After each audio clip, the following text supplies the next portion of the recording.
Oi pessoal, tudo certo por aí? Mais uma edição do Telefonemas no Ar, esse podcast de entrevistas gravadas através de ligações que você encontra em todas as plataformas de podcasts disponíveis. Hoje eu liguei para a cineasta Sabrina Fidalgo, ela também é roteirista, atriz, produtora. Desde 2006 ela produz curtas, entre outros trabalhos. O mais recente deles se chama Rainha, curta super premiado por aí já, onde ela conta a história de uma jovem que sonha em se tornar rainha de bateria de escola de samba da comunidade, da própria comunidade. Não vou contar muito além disso porque é spoiler, mas é um filme muito interessante onde a Sabrina retrata o carnaval do Rio em preto e branco, então você tem nele toda uma perspectiva muito diferente do que a gente está acostumado a ver. Isso é muito interessante, mas é só um dos aspectos do filme. No nosso papo a gente vai mais a fundo em tudo que a Sabrina quis trazer com Rainha. Mas além disso a gente fala de toda a formação dela, de toda a trajetória dela, então é um papo muito completo para você entender quem é a Sabrina e qual é o papel dela na indústria hoje e provavelmente no futuro, porque a gente fala muito sobre futuro nessa conversa, porque a Sabrina tá há muito tempo preparando o seu primeiro longa-metragem, que é um documentário sobre a história do funk no Brasil. E, inclusive, por conta desse assunto, eu quero fazer uma correção aqui, porque como a gente falou do longa dela e da possibilidade dele estrear em circuito comercial, a gente mencionou o fato de que cineastas negras não emplacarem filmes no circuito comercial no Brasil há mais de 30 anos. Tem essa barreira aí. Acabei checando aqui a informação mais atualizada que eu tenho aqui, justamente nesse ano, em 2018, com o documentário O Caso do Homem Errado, a cineasta Camila de Moraes se tornou a segunda mulher negra a ter um longa exibido comercialmente aqui no Brasil. Então a gente acabou cometendo esse erro factual, que eu não cortei da entrevista, porque, enfim, a dificuldade de mulheres negras participarem do circuito comercial ainda existe, é o foco desse tópico, então não faz sentido eu retirar o tópico da conversa, porque a dificuldade está lá, a Sabrina e todas as mulheres negras enfrentam esse problema, então esse erro factual não invalidou todo o nosso papo, não invalidou toda a explicação que a Camila deu pra gente nessa conversa, para entender esse cenário de exclusão, de separação que acontece com as cineastas negras no Brasil hoje. Tudo isso é muito importante, tá na nossa conversa lá do jeito que a gente falou. Mas eu achei que valia fazer a correção para vocês entenderem o caso todo, né? Certo? É isso aí. Então mais um Telefonemas no ar. Compartilhe o Telefonemas, seja lá onde você estiver ouvindo a gente. Pega o linkzinho aí, joga nas suas redes sociais, compartilha, porque a gente fica sempre muito feliz com cada compartilhamento, cada elogio que a gente lê nas redes. No próximo episódio eu vou começar a citar vocês aqui, tá? Se elogiou a gente, vai ter seu nome citado aqui. Já colhi alguns nomes aí de um pessoal, então logo vocês vão ouvir seus nomes por aqui, certinho? Então é isso, com vocês, Sabrina Fidalgo, mais um Telefonemas no ar. Bom, Sabrina, a primeira pergunta que eu tenho pra você, assim, acho que é a pergunta mais básica pra qualquer pessoa que é cineasta. E assim, eu tava vendo várias entrevistas suas e não achei essa resposta. Quando o cinema te capturou, assim, quando que você decidiu assim, cara, isso aqui é uma paixão, eu quero perseguir isso aqui na minha vida, quero ir atrás dessa profissão? Eu comecei a frequentar salas de cinema muito cedo, assim, levada pelo meu pai, que era um grande cinéfilo. E meu pai gostava muito de ir ao cinema, ele gostava de assistir os filmes nas salas de cinema, né? Tinha esse ritual, né? Então ele começou a me levar muito cedo, né? Para acompanhá-lo. Inicialmente, né? Eu assistia filmes infantis com ele, né? Eu sou, enfim, uma criança dos anos 80, então eu assisti todos aqueles filmes dos Trapalhões, né? Eu lembro que a primeira vez que eu fui ao cinema, a minha primeira lembrança, assim, eu tinha 4 anos, eu fui assistir um musical, que é um musical da Broadway que foi filmado, chamado Annie, que era sobre uma menininha órfã. Eu lembro, assim, exatamente do dia,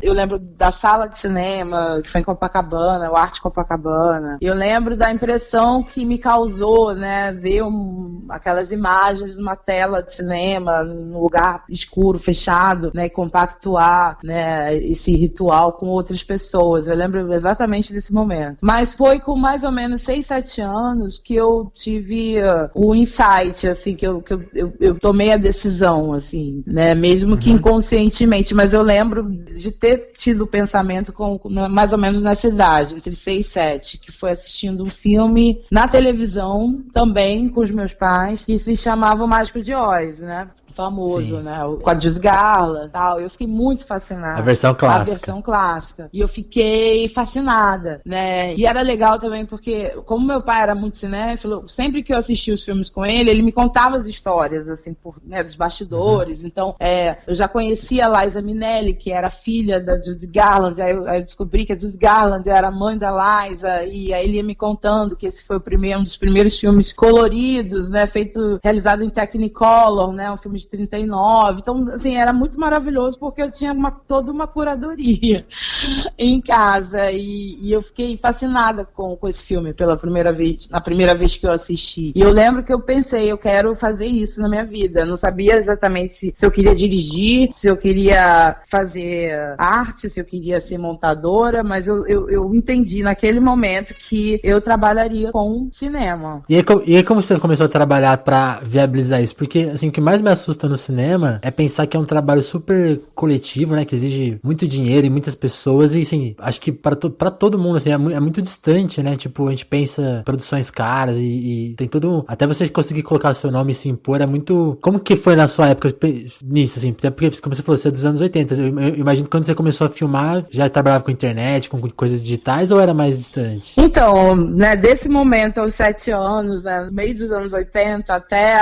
a realização né, de um primeiro filme meu, assim, foram muitos e muitos anos, né? Então, assim, eu, na verdade, eu venho de uma família de artistas, assim, meu pai era dramaturgo, né, minha mãe produtora de teatro. Sua mãe produtora, né? Exatamente. Então, eu cresci nesse meio do teatro, tendo o cinema também como base, mas eu era muito do teatro, assim, a minha vida, minha infância, adolescência, assim, eu estava muito inserida nesse contexto teatral. E na Você chegou a atuar? Eu atuava, desde pequena eu atuava, eu era atriz mirim da companhia dos meus pais, que era o Teatro Profissional do Negro, então sempre tinha montagens infantis, assim, da companhia, e eu era a mascote do grupo, eu sempre estava lá no meio de todo mundo, me apresentando também, atuando nas peças. E quando eu chegou a adolescência, assim, eu tinha essa certeza de que eu deveria ser atriz, então eu fiquei investindo muito tempo nessa coisa de atuação, fiz muitos cursos de teatro, né, participei de muitas outras peças e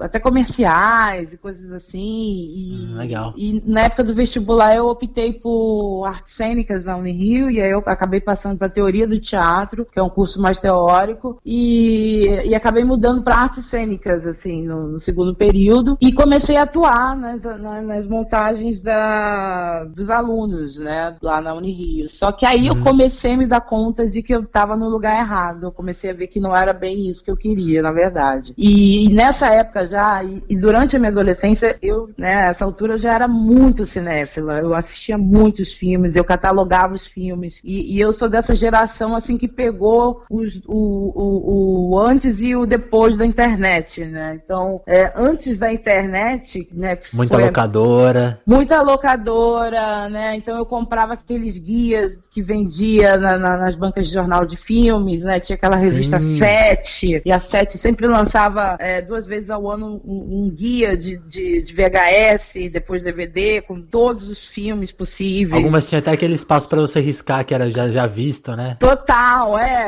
eu fazia todo esse rolê, assim, sabe? Tipo, levava muito a sério a minha cinefilia, assim, como sabe? Era difícil.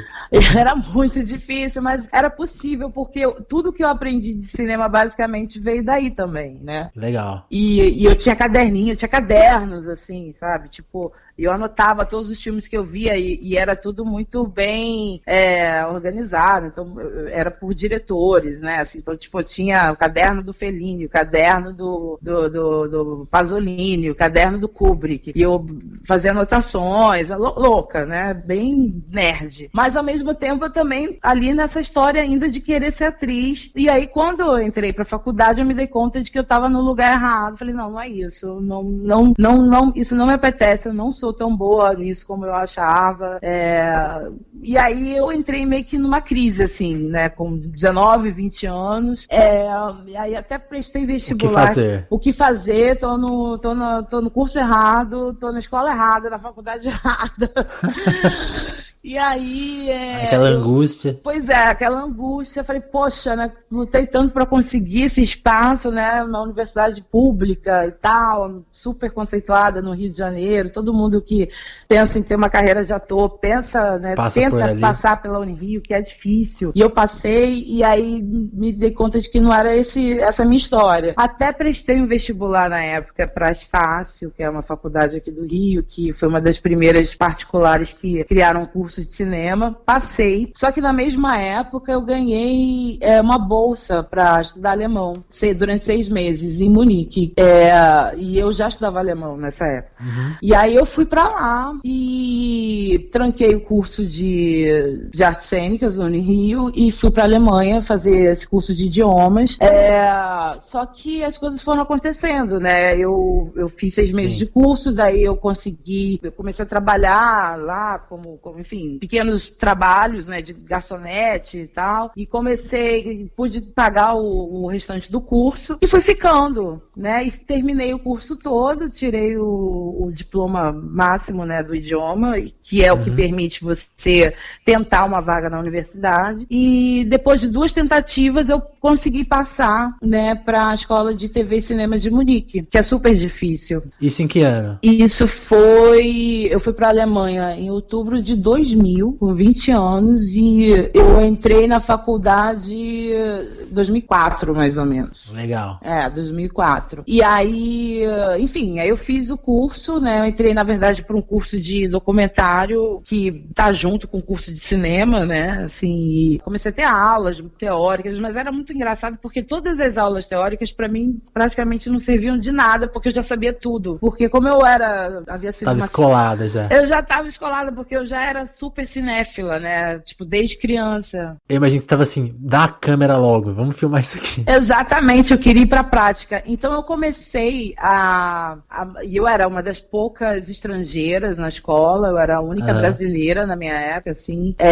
A minha sorte é que na época que eu entrei, essa escola, no caso, ela, todos os anos, não sei hoje em dia, mas na minha época, eles têm um programa que eles escolhem um país, né, todo ano para homenagear. E nesse ano, Legal. O país homenageado era o Brasil. Então eles levavam alguns alunos que, né, entregaram projetos, né, sobre o país e levavam esses alunos para o Brasil, e alguns alunos do Brasil eram convidados para essa escola, para, né, fazer um semestre nessa escola lá na Alemanha. Então logo quando eu entrei, vários amigos. Exatamente. Os alunos alemães estavam acabando de voltar do Brasil com os projetos filmados. E precisavam muito de alguém, né, de uma brasileira que pudesse auxiliar durante o processo de pós-produção. Então eu fui essa pessoa. Eu fui a pessoa escolhida, né, pelo projeto da escola para ser a coordenadora, digamos, de pós-produção desses projetos todos que eles tinham filmado aqui no Brasil. Então eu fazia tudo, assim, eu fiz as legendas, eu fiz a tradução do alemão, do português para o alemão, né, enfim, né, dava palpites em relação à continuidade, aos assuntos abordados, enfim. Então foi aí que eu consegui me inserir já, né, de maneira prática nos projetos da escola. E aí eu era metida também, porque eu saía falando mesmo, olha, gente, eu quero trabalhar, quero fazer qualquer coisa. E não é fácil, mesmo dentro da escola, você conseguir se impor para trabalhar nos projetos de lá dos alunos, né? Então, eu, por exemplo, eu fiz muitas, assim, no set mesmo, eu lembro que o primeiro filme que eu participei lá, eu fui meio que, tipo, uma espécie de terceira assistente de produção, aquela que leva cafezinho, água, e ainda fazia, às vezes, de figurante, e, enfim, era meio que, tipo, uma faz-tudo do set, né? Sim, mas estava lá participando, né? Primeira vez. Para mim, o mais importante era estar dentro do set para entender o mecanismo, né, de como é que funcionava, né, uma produção, uma filmagem. Então, eu comecei assim, né, tipo, eu tive essa sorte, né, de ser uma coordenadora de pós-produção de vários projetos da própria escola, e depois eu fui engatando no set como terceira assistente numas 2 produções, e aí depois eu consegui me impor, já virei segunda assistente, e aí já começaram a acontecer outras oportunidades, né, de trabalhar, enfim, como produtora, né, eu trabalhei como produtora de um longa, de um diretor alemão, também da escola, que estava se formando, e ele me chamou para ser produtora mesmo, produtora de set, né? E assim foi, né? E até eu consegui realizar os meus curtas, né? Eu realizei 2 curtas dentro da escola, né? Com apoio da escola. Sim. O terceiro curta já realizei de maneira independente, que já foi na minha volta ao Brasil, né? Eu filmei o curta na Alemanha e aí eu voltei para o Brasil. Esse foi o Black Berlin, isso foi 2010, o filme é de 2010, mas eu filmei na Alemanha em 2007 para 2008. Trouxe o filme para o Brasil. Finalizei o filme aqui, eu ainda filmei algumas partes do filme aqui, porque era um personagem brasileiro que tinha uma história de flashback dele aqui no Brasil, essa parte toda dos flashbacks eu fiz aqui, e finalizei o filme, a pós-produção toda foi realizada aqui, né, então, e aí a partir desse filme em diante que eu comecei a realizar todos os meus trabalhos aqui no Brasil já. Eu queria muito perguntar da sua experiência na Alemanha, mas já que você lançou esse assunto da volta, acho muito interessante, como que é sair do Brasil em 2000, que era um Brasil de um jeito, sim, voltar 10 anos depois, né? E pegar, assim, outro... Não, eu morei durante 7 anos, né? 7 anos, fui final de 2000, outubro de 2000, voltei em 2008. Isso. Iniciozinho de 2008. Outro país, praticamente, assim, outra realidade. Como que foi esse choque de... Olha, foi bem louco, porque realmente, assim, no ano 2000 o Brasil era de um jeito e em 2008 o Brasil já estava de outro jeito. Mas eu sempre eu vinha uma vez ao ano ao Brasil, né? Eu nunca fiquei... entendi. Eu então vinha teve todos os anos, eu nunca fiquei mais... mas eu ficava, né, período de férias, ficava um mês, ficava 2 meses, voltava, né? Então, 1 mês, 2 meses era o máximo, assim, que eu conseguia ficar aqui, né? Durante o tempo que eu morei fora. Mas ainda assim é pouco né? É muito pouco tempo, né? Então, assim, por exemplo, eu perdi muita coisa, né? Eu perdi, por exemplo, a era Lula, praticamente eu perdi toda, né? Porque quando eu voltei para o Brasil, eu só peguei os 2 últimos anos do governo dele, né? Então, toda essa transição, né, que aconteceu durante esse período, eu acompanhei de longe. Entendi. Eu não estava aqui. Então, assim, e obviamente, assim, eu senti uma grande mudança, porque nessa época dos anos 2000 o Brasil estava, assim, vivendo uma crise bem maior do que a gente vive hoje, né?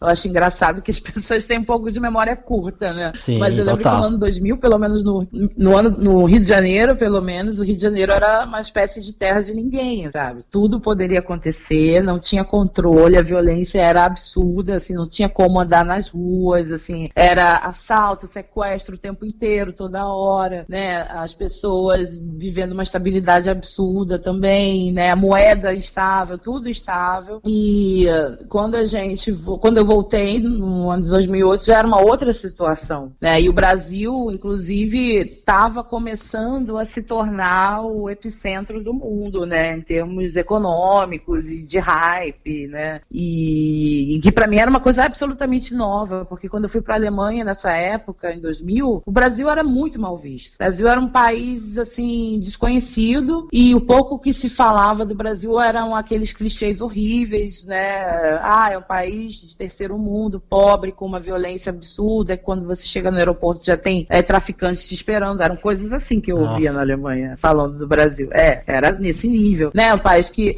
todas as mulheres são prostitutas. O único elogio era o futebol mesmo. Exatamente. Assim, não tinha nenhum hype em relação ao Brasil. O Brasil não era referência para nada. Assim. Entendi. Só a música que era algo mais bem nivelado, assim, né? Então, tirando a música, todo o resto era... E futebol, né, na época, que ainda era falado. Pelé, não sei o quê. Tirando isso, assim, todo o resto era só derrota. Então, foi muito louco ver esse processo todo, né, de transição, né? E como o Brasil se tornou, né, uma grande potência perante os olhos do mundo, né? Assim, principalmente nesse momento que eu voltei, né? Então, e aí as outras vezes que eu retornei, né, à Europa e tal, eu pude ver também como mudou da água para o vinho, né? Assim, a recepção mesmo dos brasileiros, como a gente deixou de ser visto como cidadãos de segunda classe, passamos para um outro patamar, assim, muito louco. Legal que você conseguiu viver isso muito de perto, né? Sim. Que quem ficou mais leu sobre do que agora quem viveu deve ser muito curioso mesmo ficar sabendo. Não, com certeza. E assim, assim, aí como você mencionou, né, Black Berlin você filmou lá e cá, aí depois você fez alguns outros curtos, como o Cinema Mudo, o Personal Vivator, o Rio Encantado, que é um documentário de TV, né? Isso. E aí você falou em viajar, acho que o filme que você mais viajou pra exibir foi o El Rainha, que é o seu curto de 2016? Isso, eu viajei muito com o Black Berlin, na verdade, que o Black Berlin pra mim foi meio que tipo um coringão, assim, eu não esperava nada do filme, nem é meu filme favorito, na verdade, eu nem sou muito fã do filme, mas ele foi realizado na guerrilha total, eu não tive apoio, porque foi um filme que eu fiz fora da escola, então eu não tive apoio pra nada, assim, foi tudo na base Sua primeira experiência totalmente solo, né? Exatamente, foi super independentão mesmo, assim, amigos trabalhando de graça, sabe, assim, bem louco. E aí e foi o filme que eu trouxe debaixo do braço, né, pro Brasil, então, mas eu tava muito humilde em relação a esse trabalho, assim, né, e quando eu retornei pro Brasil, eu não conhecia ninguém do cinema, assim, eu não tinha nenhum vínculo com nada, com ninguém, eu não tinha ideia de como funcionava a indústria aqui, e eu fui tendo que me inserir nesse contexto, assim, com a cara e com a coragem. Legal. E foi uma surpresa, porque o filme bombou muito, assim, o filme, ele foi exibido em vários lugares, ele foi exibido em Nova York, ele foi exibido na Europa, ele foi exibido na América Latina, ele ganhou prêmio em Berlim, ganhou prêmio aqui no Brasil, então, assim, pra mim foi uma surpresa, foi um filme que foi meio que belo cartão de visita, né? Meu cartão de visitas, assim, sabe? Você pode não gostar muito dele, mas ele te ajudou. Ele me ajudou muito, com certeza, porque se não tivesse acontecido isso com esse filme, naquela época, nesse momento, eu acho que as coisas teriam acontecido de uma outra maneira. Entendi. Né? E aí, enfim, o Black Berlin bombou muito, e aí eu pude realizar os outros filmes que não bombaram tanto quanto o Black Berlin, até Personal Vivator. E aí com Personal Vivator eu tive esse outro momento também, assim, que o filme ele não ganhou prêmio, mas ele foi muito exibido, foi muito comentado até hoje, né?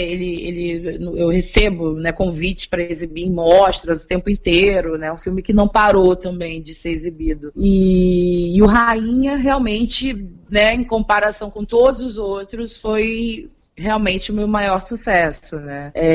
O Rainha, ele recebeu até agora 8 prêmios, ele já passou, acho que, eu até parei de fazer contas, mas até a última vez que eu contei, eram... Assim que é bom. Até a última vez que eu contei, eram 73 festivais que ele fez em um ano e meio, assim. Só que, assim, eu nem conto, assim, as exibições em cineclubes, em universidades, eu não conto isso, só os festivais e mostras mesmo. Ele passou isso até 3 meses atrás, ele estava nessa conta aí dos 70. Então, e ele ainda tem, assim, já tem toda uma agenda ainda, né? Assim, só esse mês ele vai ser exibido, assim, em vários lugares, né? Ele vai ser exibido no Festival de Curtas de BH essa semana, ele vai ser exibido em São Paulo, né? No Sonora Soma, que é um festival de meninas, bem legal também. Ele vai ser exibido em Moçambique, no Kugoma, que é um festival de curtas bem legal lá de Moçambique. Vai ser exibido aqui no Rio de novo. Enfim, é um filme que não para, ele é um fenômeno, assim, né? É bem bonito, assim, de poder vivenciar isso, né, com o filme, né, depois de tanto tempo já, né, na luta. Assistindo Rainha, acho que tem várias coisas que chamam a atenção. A gente podia comentar aqui sobre algumas, assim, obviamente não dá pra esticar tanto, assim, senão a gente vai falar de outras coisas, mas, tipo, eu queria que você contasse muito, assim, sobre a opção de filmar em preto e branco. Carnaval, todo mundo vai associar a cor, é um filme em preto e branco. Eu queria que você me contasse, por exemplo, só sobre essa decisão, como que você chegou nela, assim, como... Olha, na verdade, o que me motivou a escrever o roteiro do filme, a criar essa história, né, foi o fato de que eu ouvi aquela música final, que tem uma música específica que toca no final, na última cena do filme, que é uma música do Chico Buarque. Que tá em italiano, né? Exatamente, que ela desatinou na versão italiana. E essa música, essa versão italiana, ela é de um disco do Chico que ele lançou em 1970 com Ennio Morricone, que é o grande maestro do cinema, né, do Western Spaghetti, principalmente. Sim. E ele lançou esse disco na Itália, em 1970, um disco todo com versões de músicas dele, em italiano, com arranjos do Ennio Morricone. Esse disco nunca chegou no Brasil, assim, ele chegou, mas chegou há pouquíssimo tempo no Brasil. Ele foi lançado, acho que, mais ou menos há uns 10 anos atrás, apenas. Ele chegou antes, ele só era vendido na Europa, ele só era encontrado ali, na Europa. Só existia ali. E na época que eu morava na Alemanha, um amigo meu, DJ, me deu de presente esse CD e eu não acreditei quando eu ouvi. Falei, como é possível existir uma coisa dessas, né? E sendo que eu nunca ouvi falar disso. Esse Chico Buarque italiano, o que é isso? Não, e com Ennio Morricone apenas, né? Assim, tipo, fiquei chocada com aquilo. E eu fiquei ouvindo esse CD na época, né, assim, durante muitos e muitos anos. E essa música, que na versão italiana se chama Lei sta ballando. Lei sta ballando, é. Isso. Eu ouvia essa música assim em looping. E aí eu comecei, na minha cabeça, a imaginar uma espécie de videoclipe para essa música. E na minha loucura, assim, eu imaginava que seria uma mulher vestida de rainha de bateria, num caminhão, assim, numa caminhonete, né, como se chama, enfim, na parte de trás de uma caminhonete. Sim. Ela indo embora, meio destruída, assim, meio maquiagem borrada, meio chorando. E conforme eu crescendo da música, ela iria encontrando uma redenção, assim. Essa era a minha loucurinha, né, ouvindo essa música. E era uma imagem preto e branco, porque na época eu estava muito ligada, eu estava estudando nessa época muito imagens de vaudeville francês, né, que tem essa coisa, né, de plumas também, é uma coisa meio glamourosa, que lembra um pouco a estética do carnaval, né, só que é uma coisa francesa, enfim, mas em outro lugar. Uhum. Então eu imaginava um misto entre o vaudeville e o carnaval, né? E então eu imaginava essa cena em preto e branco, né? Eu não tinha nenhuma história, eu só tinha essa cena com muito essa antes música. De você pensar no filme, você já tinha a cena final ali sem dar spoiler. Eu já tinha essa cena, eu já tinha essa cena na minha, que era um videoclipe, pra mim era um videoclipe. Total. Eu falei, bom, esse é meu videoclipe pessoal. Quem sabe Chico Buarque não se interessa. Pois é, eu ficava assim, pô, será um dia, de repente, eu posso fazer essa proposta pra ele. E aí, anos se passaram, e aí em 2016 eu fui a diretora convidada do edital da fábrica de cinema do Polo Audiovisual da Zona da Mata de Minas, que enfim, todos os anos eles lançam um edital para curtas, né, e só os diretores dessa região podem participar, mas eles sempre escolhem um diretor de fora da região para já ganhar o edital e filmar lá no Polo. E eu fui a diretora convidada, e para mim foi uma surpresa, né? Fiquei, nossa, que emoção, como assim, né? Estou sendo convidada para ganhar dinheiro para fazer filme. Que beleza! E aí eu não tinha ainda um projeto certo, assim, até tinha, mas aí eu mudei, assim, e falei, cara, não vou filmar esse projeto, que era um outro projeto que eu tinha. Assim, na hora H, resolvi mudar de projeto. Eu falei assim, gente, eu gostaria de fazer de oferecer um outro projeto de curta. Disse, não, tudo bem. Mas eu falei assim, olha, só que aí eu falei, só que é o seguinte, eu não tenho roteiro ainda, eu preciso de uma semana, e aí eu já entrego o roteiro para vocês. Ah, beleza. E aí, em uma semana, eu escrevi o roteiro, porque aí eu lembrei dessa cena. Falei, cara, eu vou aproveitar essa imagem que eu tenho há tantos anos e vou transformar isso num filme. E aí eu já sabia que essa seria a imagem final do filme. Então eu tive que criar uma história toda para chegar até trás para frente. Exatamente. E, obviamente, a história teria que ser em preto e branco, porque, assim, como eu passei anos com essa imagem na minha cabeça... O filme já existia ali, né? O filme já existia ali e, ao mesmo tempo, também tem uma coisa diferenciada, que é como você falou, né? É um carnaval preto e branco. Ninguém filma o carnaval preto e branco. Eu fico até com medo de ser um comentário meio óbvio que todo mundo deve fazer pra você, mas é porque, tipo, chama muita atenção, né? Tipo, porque tem cenas de carnaval e, tipo, a gente não tá acostumado a ver dessa forma, né? Não, a gente nunca não tá acostumado forma. E, ao mesmo tempo, remete a outras coisas que a gente nunca, talvez, tenha parado pra pensar, né? mil coisas, desde uma melancolia que o carnaval traz, carrega, a gente não né? pensa muito nisso. O carnaval, o samba carrega isso. O samba é triste, na verdade. Eu fico triste quando chega o carnaval. Sambas, exatamente, ainda tem isso. Mas assim, exatamente, tem uma melancolia nisso. E também um desespero, né? Um desespero por uma felicidade muito fugaz, né? Assim, e que é uma coisa triste, na verdade, né? Porque assim, as pessoas não estão felizes o ano inteiro, né? Elas esperam aquele momento para viver uma catarse coletiva que acaba, né? Então, tem esse lado, que eu acho que o preto e branco evidencia isso, e tem também a questão dos brilhos, né, porque você não tem as cores, então você começa a perceber texturas, né, você começa a perceber os brilhos de uma outra maneira, e que remete também para outras coisas, né, uma coisa mais glamurosa até. Sim. Uma coisa mais chique, sofisticada das fantasias, que quando você vê essas fantasias todas no colorido, às vezes nem sempre é tão incrível assim, mas no preto e branco aquilo toma uma outra proporção. Né? Exatamente, vira uma coisa glamurosa, vira uma coisa no ar, sabe? Total. Uma coisa meio anos 40. E o filme, ele é meio filme de terror também, sabe? Ele tem uma coisa meio bem opressiva, sim, né? É tudo fechado, né? Bem fechadinho. Ele é todo fechado, né? Então o preto e branco ele aumenta essa tensão também. Então tem todo um contexto que eu acho que me fez assim tomar essa decisão da estética, né, de filmar um carnaval preto e branco. E eu acho que, assim, talvez agora puxando outros assuntos, tem uma lista da Bustle. Eu queria que você comentasse que você está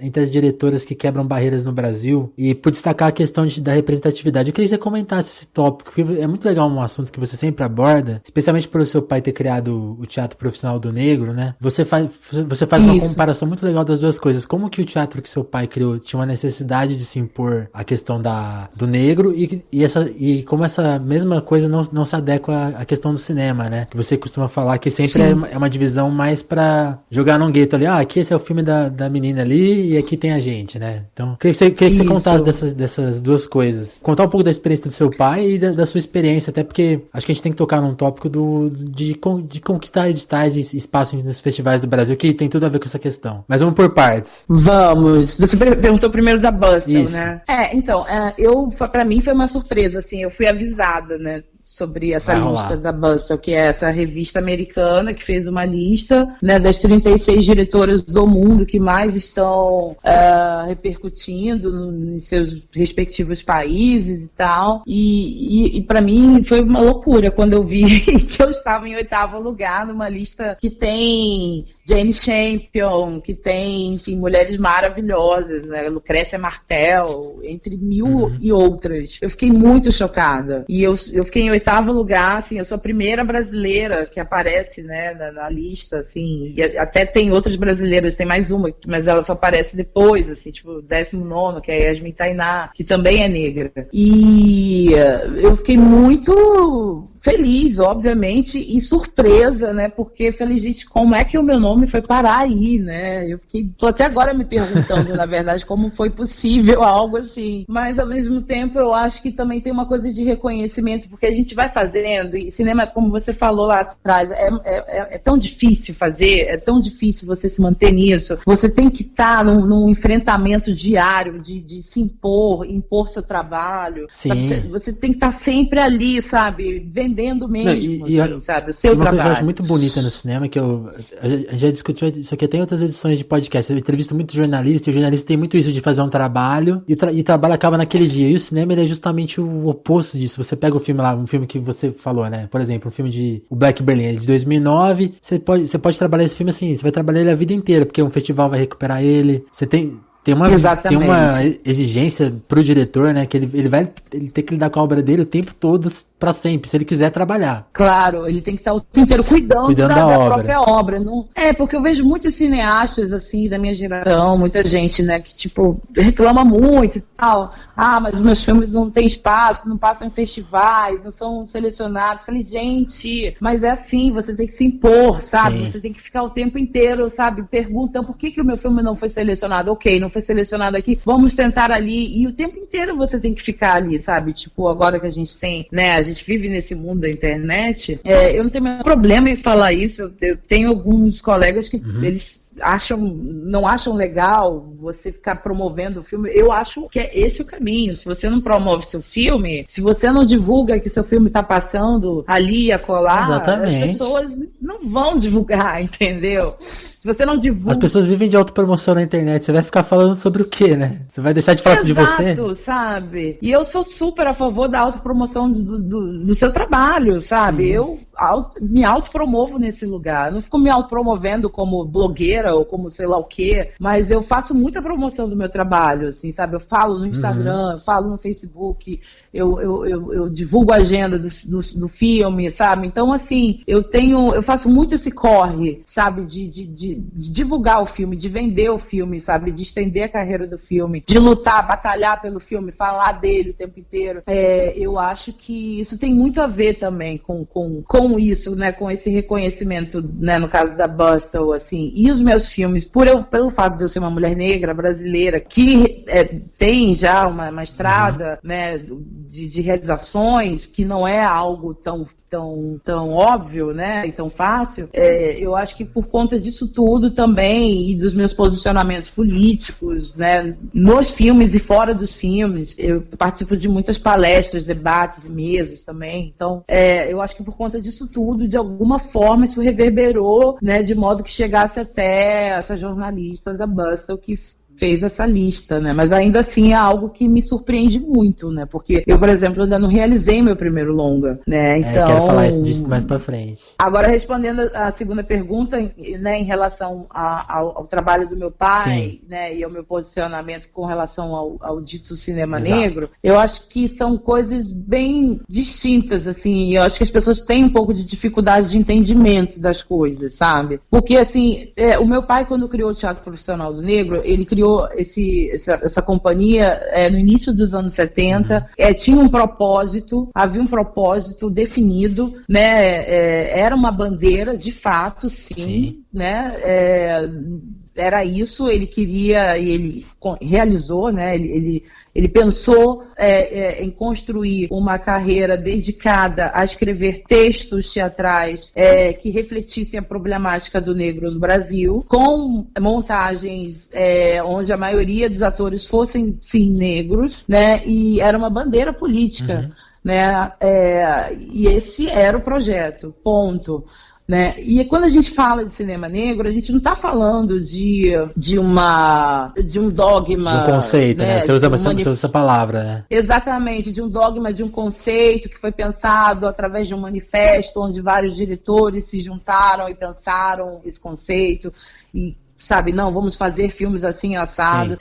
Não existe isso, né? Como, por exemplo, foi o Cinema Novo, como foi a Nouvelle Vague, o próprio Dogma 94 dos dinamarqueses, né? Não é isso. O que as pessoas chamam de cinema negro são simplesmente filmes que são dirigidos por diretores negros. Só que, assim, esses filmes, eles não necessariamente dialogam entre si esteticamente, né? Então, e nem conceitualmente, assim. Então, eu acho muito perigoso, assim, se colocar nesse lugar, porque como a gente vem de uma cultura muito eurocentrada e de uma cinematografia e audiovisual eurocentrados, é muito fácil você pegar esse nicho, né, e colocar essa galera toda numa gaveta, sabe, assim, ao invés de simplesmente fazer o certo, que é democratizar os espaços, né. Então, assim, eu acho que eu não me sinto confortável dizendo que eu faço cinema negro, porque eu não faço, eu não sei o que é cinema negro. Exato. Só porque eu sou negra, eu faço cinema, né? Eu posso fazer qualquer filme, eu não necessariamente tenho que fazer filme só com pessoas negras. Eu fiz um filme como o Cinema Mudo, que é com uma atriz branca, né? Eu realizei filmes na Alemanha com atores alemães, em alemão, né? Então, assim, eu tenho vontade, por exemplo, de fazer várias coisas, de fazer documentários sobre sobre países como, sei lá, o Japão, entendeu? Eu quero estar muito livre e aberta para poder fazer o que eu quiser através do meu olhar. E é claro que o meu olhar como mulher negra brasileira é um olhar bem específico, mas eu não estou dentro, não estou compactuando de um movimento estético político definido quando falam de cinema negro. Então eu acho perigoso, sabe? Eu acho muito perigoso porque é uma armadilha também, porque quando passar o hype, com aspas, fica, né? assim, o que fica, afinal, entendeu? Então eu quero, para mim é mais interessante que esses filmes feitos por realizadores negros, eles possam competir de igual para igual nas mostras competitivas da maioria dos festivais, do que ficar numa mostrinha paternalista que eles colocam lá, cinema negro, que não concorre a nada, sabe? Então é meio isso que eu acho. É muito legal isso que você falou, de quando passar a onda, porque, tipo, por mais que os filmes sejam exibidos nos festivais e tudo, se a gente pegar a maioria da população brasileira, vê o cinema comercial, que é onde os filmes não correm. Talvez quando você fizer o seu longa, tomara que corra. Mas os seus filmes estão no universo muito do cinéfilo, é um universo mais fechado, né? Então, assim, quando as pessoas leem sobre o seu trabalho, se a imprensa ou todo mundo for pra esse lado de estigmatizar, não estigmatizar, mas colocar na gaveta, que como você comentou, né? Quem não vê o filme só lê sobre, não vai entender, né? Que a sua obra é ampla e que essa questão passa pela sua obra, mas ela não é a sua obra, né? Não é seu conceito, né? Exatamente. Não é meu conceito, sabe? Não é. Meu conceito é trabalhar o meu olhar em diversos lugares, assim, sabe? E eu quero estar bem livre em relação a isso. Claro que para mim é uma coisa importante. Eu trabalho muito com atores negros porque me interessa. Total.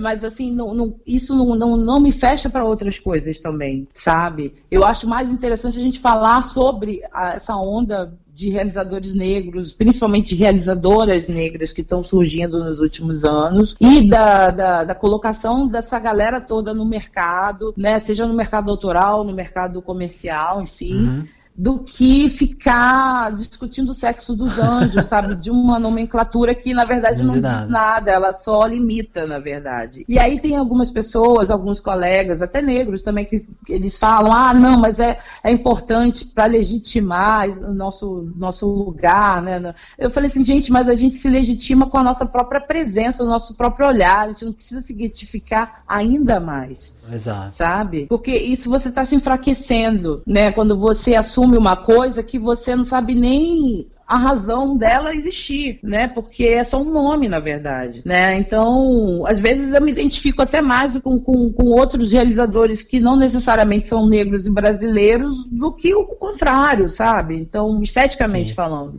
Isso tá certo, tudo ok, não tá errado também, sabe? Não é porque agora a gente tá nesse momento que tudo tem que ser voltado para isso, sabe? Eu sou uma artista, eu preciso ter minha liberdade criativa. E a minha liberdade criativa não está atrelada necessariamente a uma etnia, né, a um continente, sabe?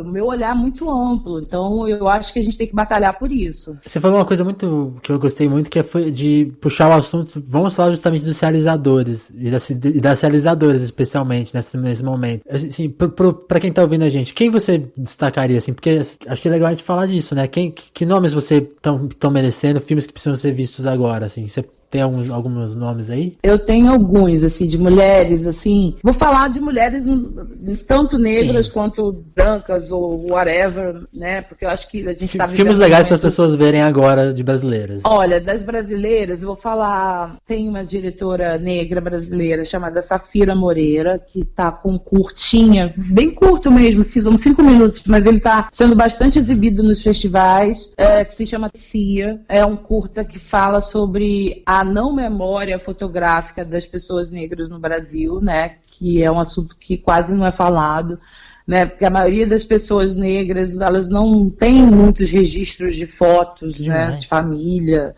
né, são registros muito espaçados, né, porque até pouquíssimo tempo atrás era muito caro você ter uma câmera. Né? Eu tenho vários amigos que não têm registros de infância, amigos da minha geração e até mais novos do que eu, que não tem registro de infância, assim, tem fotos só depois de 8 anos de idade, coisas assim, tem foto de bebê, sabe? Então, isso é fato, isso é uma realidade. E E as famílias negras, assim, né, ao longo das últimas décadas, elas quase nunca tiveram algum registro. São poucas as famílias, né, que tiveram essa chance, né, essa possibilidade. E a Safira realizou um trabalho muito sensível em relação a isso, um trabalho muito poético, o filme dela. Acho o filme dela muito, muito necessário. Se chama Travessia. E aí a gente tem a Anita Rocha da Silveira, que é uma amiga querida, que já fez o primeiro longa, né? E ela a Anita tem uma carreira muito vitoriosa com curtas, e ela fez um curta, né, o último curta dela foi um curta muito legal, que ela trabalha com essa linguagem do terror, né, dos filmes de suspense, né, que é também um gênero que a gente não explora muito, né? Então, ainda mais vindo de mulheres. Eu destacaria a Anitta, né? E ela fez um curta, acho que a Anitta tem uns 3 ou 4 curtas, legal. Mas o que mais me chamou a atenção é Os Mortos-Vivos, e aí logo ela fez o primeiro longa dela, se chama Mate-me, por favor, que é um longa que até passou em Veneza, e aí tem uma diretora americana que acho que todo mundo deve conhecer, que é a Ava DuVernay, que é uma diretora negra maravilhosa, que foi a primeira mulher negra a concorrer a um Oscar de melhor filme, que foi com um filme Selma. Acho que esse filme é de 2015, né, que é sobre aquela caminhada, né, na cidade de Selma, do Martin Luther King, que é uma grande diretora, ela está envolvida em vários projetos, ela abriu uma própria distribuidora, a Ray, que é uma distribuidora que distribui filmes de realizadores negros americanos, assim, ela é muito engajada politicamente, né? Deixa eu ver quem mais que eu posso falar aqui. Temos a Carmen Luz também, que é uma diretora negra brasileira que eu aprecio muito, que a Carmen tem um trabalho muito legal, que ela é coreógrafa, na verdade, né? E bailarina, e ela faz filmes, né? Documentários, né? E ficção também, mas bem experimentais, que falam muito das questões sociais através da dança, né? Então, a Carmen, eu acho que ela é uma diretora bem específica, que eu acho que mereceria uma atenção maior, assim, eu acho que do público, porque são trabalhos muito bonitos esteticamente e muito poéticos também, e que lidam de uma maneira muito sui generis, assim, com o corpo, sabe? Eu acho que ela tem ela traz um vigor estético, assim, um diferencial na obra dela, que acho que merecem ser vistos, assim. De uma velha guarda, assim, tem algum nome que você acha que anda meio esquecido, que merecia ser mais visto? De diretoras mulheres? Ou de geral? Em geral, talvez um diretor negro ou uma diretora negra. Tem algum nome assim que tá meio, é um elo perdido, assim?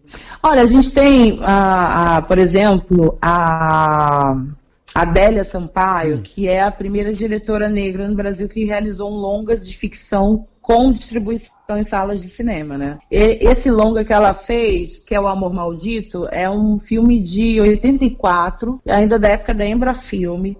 E desde então, nenhuma outra diretora negra conseguiu realizar esse feito. Caramba! Porque até tem... até hoje não. Assim, já realizaram longas de ficção, mas sem distribuição em salas de cinema. Entendi. Então aquilo que eu te falei sobre você levar o seu primeiro longa tem um efeito mais forte ainda, eu não sabia. Não, exatamente. Claro, nesse momento, na atual conjuntura, a gente vive um momento, apesar de toda a crise, apesar de toda a negatividade que a gente está vivendo no país, e isso vai até para a cultura e para as artes, apesar disso tudo, a gente está vivendo um momento muito revolucionário nesse sentido, né, das mulheres negras no cinema. Então, eu não sou a única, por exemplo, que está com projetos de longa. Né, assim, tem todas essas diretoras essas jovens diretoras da minha geração ou um pouco mais novas que estão aí produzindo agora, elas estão certamente com seus projetos. Legal. Né, de longa. Então, assim, a gente torce uma para outra, né? Então a gente quer quem conseguir logo vai.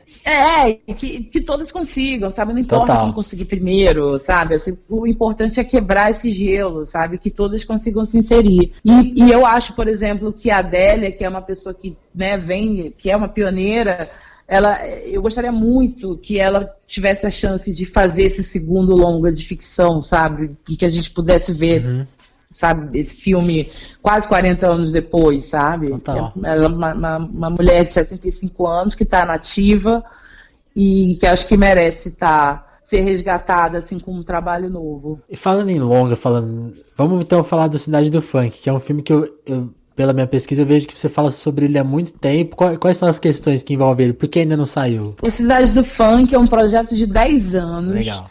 É um projeto de um longa de documentário sobre a história e as origens do funk até os dias de hoje.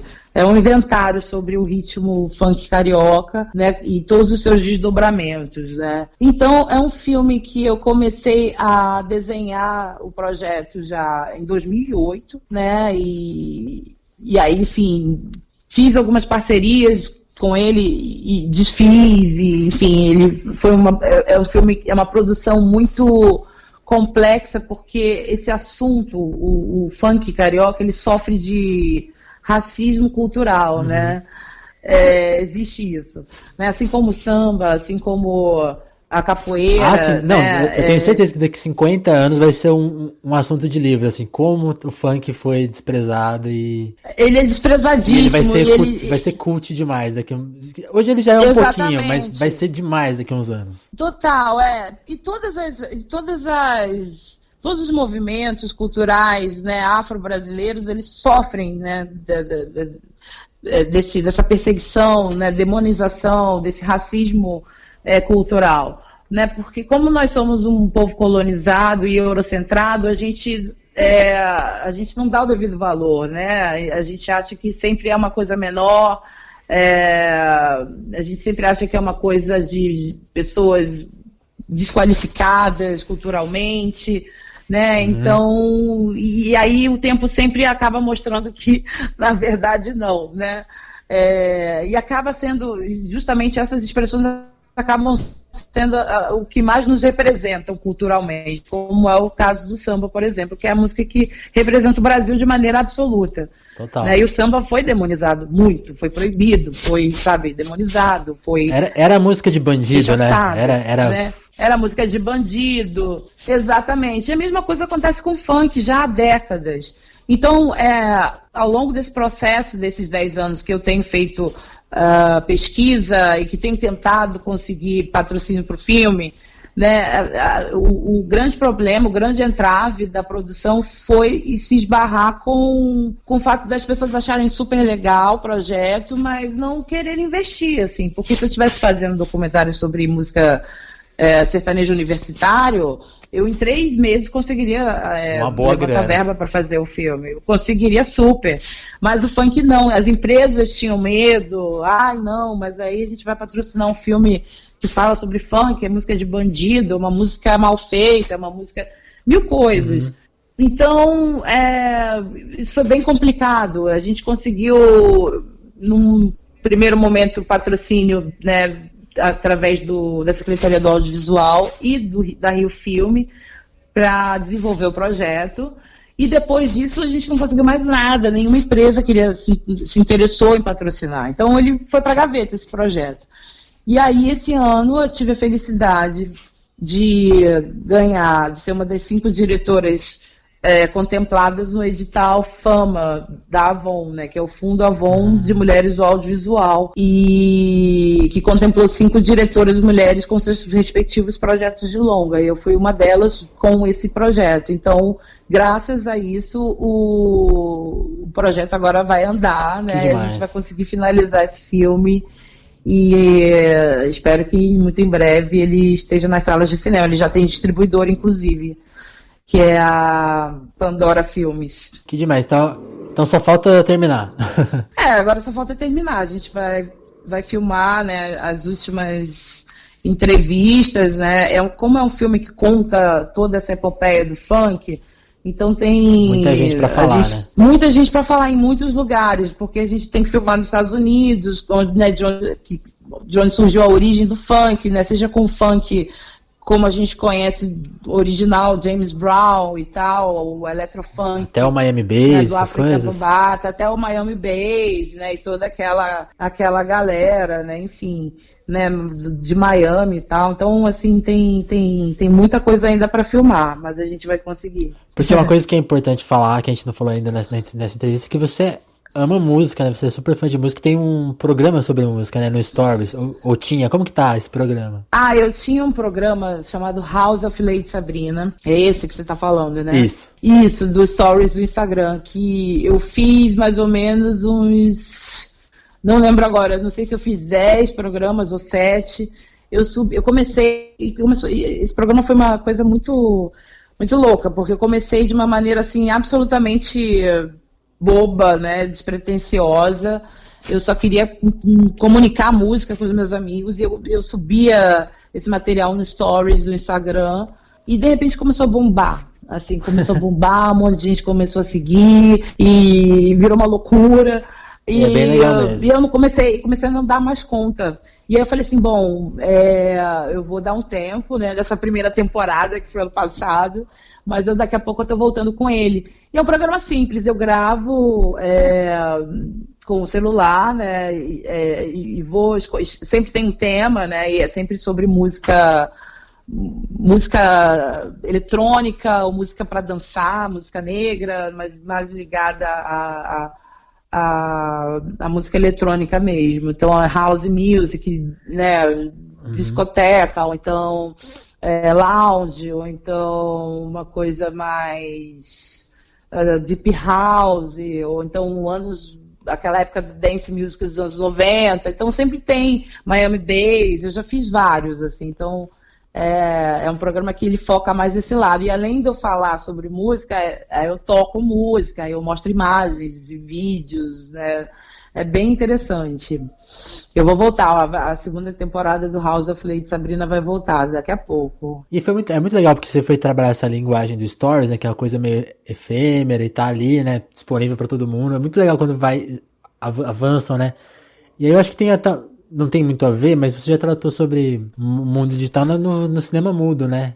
Que é um filme de 2012 que eu acho que vai ficando cada vez mais... Queria que você comentasse sobre esse filme. Então, esse filme, na época que eu realizei esse filme, o mundo era um pouquinho mais diferente, assim, apesar de ser, na verdade, até meio recente, né? Porque 2012 Sim. Foi outro dia. Mas, que 5 anos tem um peso, outro peso hoje, né? Hoje em dia, né, 5 anos, assim, já tem um peso enorme, né? Nessa época, por exemplo, os smartphones, como a gente conhece hoje, não estavam tão popularizados ainda. Total. Né? Até já tinha, não, agora, assim, até lembro, já tinha iPhone, já tinha BlackBerry, essa coisa toda, mas, assim, não tinha essa loucura de aplicativos de smartphones, Sim. né? Como Tinder, como WhatsApp, não existia. E, tipo assim, a sua mãe e a sua avó não usavam, por exemplo. Hoje todo mundo usa. Exatamente, ninguém, os pais não usavam, os avós muito menos. Então, assim, era uma outra interação com esses gadgets, né? Isso. Então, eu lembro que o que me inspirou a escrever o roteiro do filme foi a visita que eu fiz a Buenos Aires a uma amiga brasileira que estava morando lá na época, e ela estava muito solitária, ela estava muito introspectiva, e ela realmente ela vivia dentro do laptop dela, assim, tudo ela fazia pelo laptop, ela só se comunicava mesmo com todo mundo pelo Skype, e ela fazia tudo dali, ela não queria sair de casa, ela virou uma pessoa da internet mesmo, assim. Eu fiquei muito abismada quando eu encontrei ela nessa situação, e ela me apresentou na época um site chamado Chat Roulette, que hoje em dia ninguém fala mais. Ele nem chegou a ser muito popular, mas... Teve sua época. Eu fiquei chocada. Eu lembro, assim, do meu choque quando eu me deparei com aquilo, né? Era um site que você entrava... E aí você dava next, né? Você via imagens, né? Você ligava a sua câmera e você ficava vendo as pessoas em qualquer lugar do mundo, assim. Aleatoriamente, assim, tipo, você ia dando next e aparecia alguém no Cazaquistão, né? Numa lan house. Aí next, aí já é alguém nos Estados Unidos, dentro de casa. E next aparece alguém na Turquia... enlouquecido, 1000 coisas, tudo aparecia ali. Era uma loucura. E eu fiquei muito chocada quando eu descobri isso. E a minha amiga, ela estava viciada nesse rolê. Ela vivia nesse chat roulette. E era louco, porque ela, assim, não saía uma... Não era um lugar onde você interagia com as pessoas de uma forma como se essas pessoas fossem virar suas amigas ou coisa do tipo. Era tudo muito superficial e ela não saía daquilo. Era meio que entretenimento, né, mesmo? Totalmente, sabe? Não era uma coisa assim, tipo, como foi o Orkut, que você, né, criava elos e amizades até, ou mesmo o Facebook. Disso. Não tinha nada disso. Né? O propósito daquilo era justamente assim, só uma coisa efêmera, né? E aí isso me inspirou a escrever sobre essa solidão, né, da internet, né, sobre esse vício, né, e aí eu criei essa personagem do filme Cinema Mudo, que é uma moça que ela é viciada em internet, ela só se comunica através da internet, ela faz tudo através da internet, né, ela não tem amigos mais, ela virou um ser antissocial, ela não tem mais aquele traquejo social para lidar com as pessoas, né? Ela vive num mundo à parte, assim, e ao mesmo tempo ela está inserida num contexto contemporâneo, né? Uhum. Então é muito louco. E aí eu resolvi escrever sobre isso. É um filme de 2012 que talvez já esteja um pouco datado, mas ao mesmo tempo não sei, eu consigo ainda ver assim alguma semelhança com algumas atitudes de hoje, né? Mas é isso, eu acho que a gente meio que caminha para esse lugar, assim, a gente tem que tomar um certo cuidado, né, com essa coisa da internet nesse sentido, né, de não se fechar, né, de acabar não... Porque tudo a gente faz pela internet, né, a Netflix, pedir comida, agora só piorou, né, nessa época nem tinha isso tudo. Agora, né, a maneira que a gente se informa, né? Quem controla essa informação. Você não vai mais ao cinema, você não vai nem à locadora, porque nem existe mais locadora. Então, assim, você vai no Netflix, né? Aí você quer pedir comida, você nem liga mais, né, no telefone para falar com uma voz humana. Você vai ali no aplicativo, pede comida, paga já, e vem a pessoa, te entrega e acabou. E aí a gente pode pensar em problemas do tipo, lá onde você vai pedir comida, não tem todos os restaurantes, no Netflix não tem todos os filmes, e aí vai embora, né? Exatamente, e vai se limitando, porque, né, o mundo todo ainda não está dentro dos aplicativos, né? Exato. Então, você acaba se tornando ser cada vez mais recluso, superficial, né, e é complicado, não sei, assim, eu acho que o filme aborda muito isso, assim, apesar de estar um pouco datado, né, por conta da evolução da tecnologia. As questões estão ali. As questões estão ali. Sabe, né, a gente estourou muito o nosso tempo. Nossa, a gente estourou um monte, né. Mas eu queria te fazer ainda uma última pergunta, eu pensei em várias outras perguntas aqui, mas eu vou deixar para uma próxima oportunidade, que espero que seja quando o Cidade do Funk sair logo aí.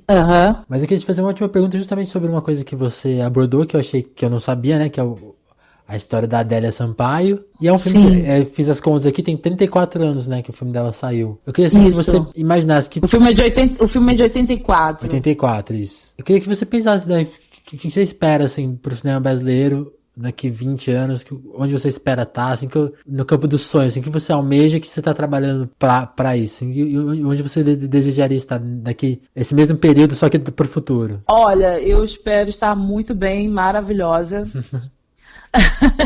com muitos longas realizados, distribuídos, vivendo muito bem disso, com muitos prêmios, porque eu acho que eu sou talentosa e acho que eu tenho muito a agregar para a arte brasileira, e não só eu, mas toda essa geração, toda a minha geração, principalmente as mulheres, e principalmente as mulheres negras. Eu espero que daqui a 20 anos esse mercado já esteja num outro patamar, que a gente não precise mais ficar falando, né, dessa situação que a gente se encontra, né, com esses números absurdos, né, que a Ancine, né, vem lançando a cada ano, né, da total ausência de mulheres negras participando como diretoras ou roteiristas de longas de ficção, né, ou da participação mínima de mulheres brancas também no mesmo processo. Sim. Ainda é um mundo muito masculino e branco e rico, né? É um mundo de privilégios, o mundo do cinema brasileiro.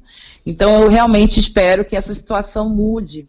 E eu me vejo, assim, olhando de maneira muito otimista, porque eu sou otimista, a minha natureza é essa, eu acredito que as coisas vão melhorar sim, porque a gente está num processo de evolução. Eu me vejo maravilhosa. Legal, acho que não tem maneira melhor de terminar, eu espero que seja isso mesmo.